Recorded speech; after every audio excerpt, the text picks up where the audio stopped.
আজ বিজয়া দশমী। তিথি অনুযায়ী সকাল থেকে বৃষ্টির মধ্যে শুরু হয় প্রতিমা নিরঞ্জন। রাজ্যের বিভিন্ন প্রান্তের পাশাপাশি হাওড়া নদীর দশমী ঘাট থেকে শুরু করে অন্যান্য ঘাটগুলিতেও প্রতিমা নিরঞ্জন হয়।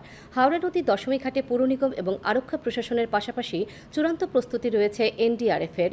এবছরের প্রতিমা নিরঞ্জনের জন্য রয়েছে ক্রেনের সুবিধাও। এদিকে অন্যান্য প্রতিমা নিরঞ্জনের পাশাপাশি মুখ্যমন্ত্রী ডাক্তার মানিক সাহার নিজ বাড়ির দুর্গা প্রতিমা বিসর্জন হয় হাওড়ার দশমী ঘাটে।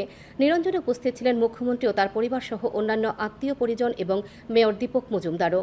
এখানে উল্লেখ্য, মুখ্যমন্ত্রীর পিতা স্বর্গীয় মাখনলাল সাহার বাড়ির এই দুর্গোৎসব 108 বছরে পদার্পণ করেছে।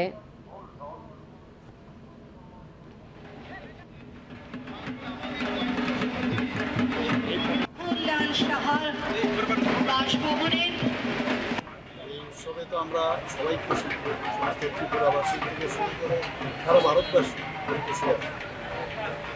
একদিকে খুশি, আবার আরেকদিকে নিয়ে আনি।